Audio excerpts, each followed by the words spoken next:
Rumours that Tiffany Stratton may have backstage heat after a controversial social media post reportedly are not accurate. We'll let you know all the details on that. Plus, Eddie Kingston reportedly has suffered a broken leg. There are conflicting reports about the injury status of WWE superstar Ivar. Damian Priest versus Drew McIntyre reportedly is set for the World Heavyweight Championship at Clash at the Castle in Scotland. The reason for the Jon Moxley versus Konosuke Takeshita match at Double or Nothing not being for the IWGP World Heavyweight Championship has been revealed. The injury origins for Asuka's latest setback have been revealed. Speaking of Konosuke Takeshita, his frustrations in AEW have possibly been revealed as well, and more details on the AEW Path to All In series later on this summer.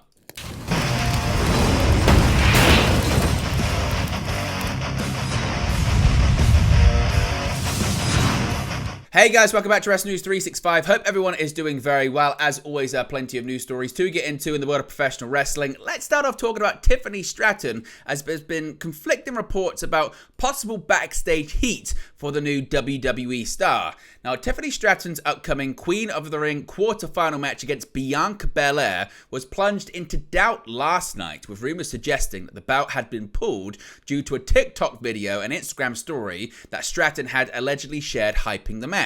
Now, the video in question used audio pertaining to race layered over the footage of Stratton striking Bianca Belair's tag team partner Jade Cargill, with rumors suggesting that Stratton had been replaced in the match by Nia Jax. Now, that rumor was later debunked. The audio was from a meme and not recorded by Stratton. Now, Dave Meltzer in the Wrestling Observer newsletter noted that Stratton was in some deep trouble internally over the post. He called it a significant situation, but it looks like that's being debunked. Now, Meltzer wrote today in the Wrestling Observer newsletter, quote, "There was a lot of controversy regarding Stratton this week. She had put up a video on her Instagram page where she was slapping Cargill in a match on SmackDown with Belair watching, and the voiceover had a racial undertone.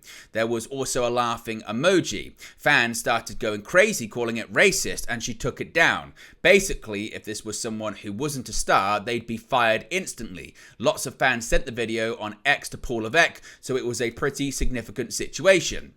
Now, this has been disputed by quite a variety of different outlets. A report from PW Insider states that the match was never pulled by WWE and that Stratton is, quote, "absolutely not in trouble for anything internally within the company," with the former NXT Women's Champion receiving nothing but praise from WWE management and other talents within the organization since being called up from NXT earlier this year.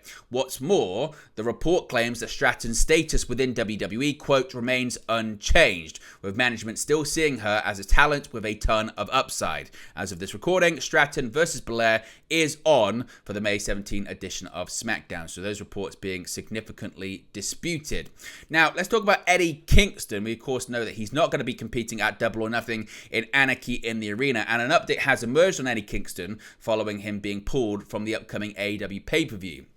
Following Kingston's no-rope last man standing match against Gabe Kidd at New Japan Resurgence on May 11, the AEW star appeared to be limping during the post-match angle with the Young Bucks and Jack Perry. While Kingston was originally set to team with Bryan Danielson and FTR to face the Elite at Double or Nothing, it was revealed on Dynamite that Kingston had been replaced by Darby Allin for the Anarchy in the Arena match at the May 26th pay-per-view. Per Dave Meltzer in the latest edition of the Wrestling Observer newsletter, it is believed that Kingston suffered a broken leg. Addressing this change, Meltzer said, quote, "It was a great angle to set up Anarchy in the Arena, but with Kingston suffering what was being talked about on Dynamite backstage as a broken leg, although that was not confirmed, it was the exact injury, obviously that changed things.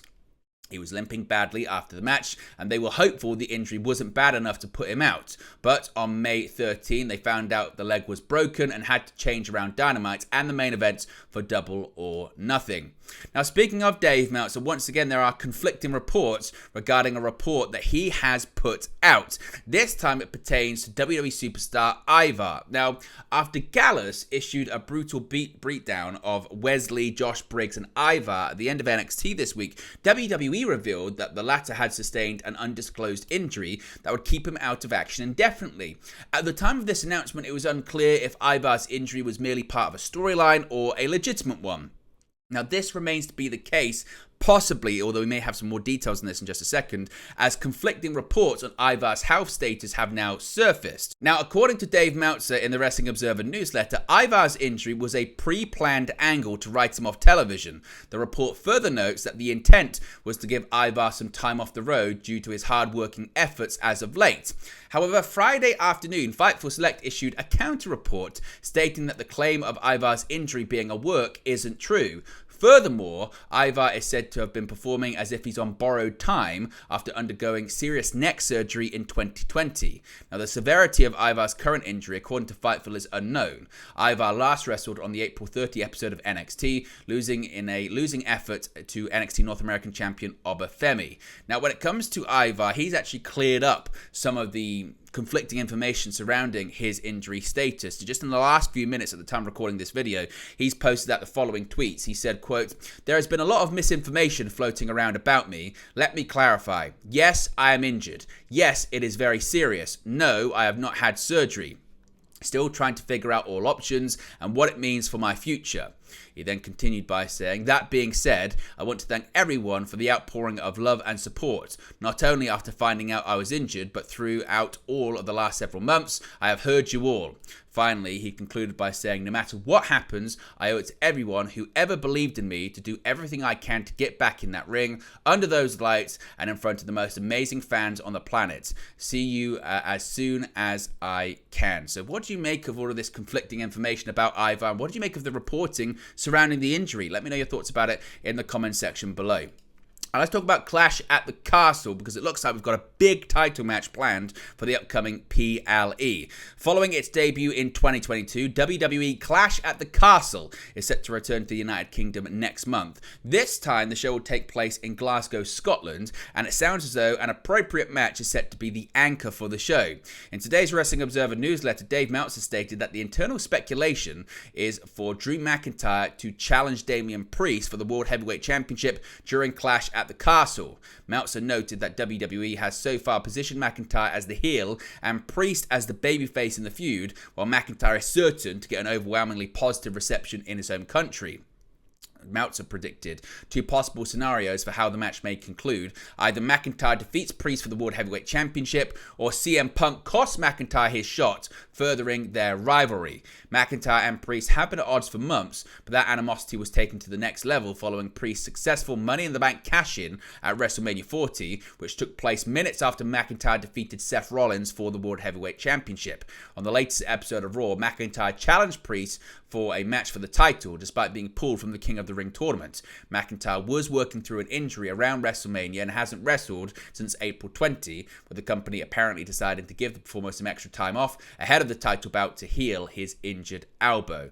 Clash at the Castle will take place on June 16 at the Hydro Arena in Glasgow. Before that, the company will hold King and Queen of the Ring in Jeddah, Saudi Arabia, featuring the culmination of the dual tournament. So what do you make of this possibility, and what do you think the outcome, the finish of this match would be? Let me know your thoughts about it in the comment section below. Now, Jon Moxley, we know he's wrestling at Double or Nothing against Konosuke Takeshita, but the IWGP World Heavyweight Championship is not on the line.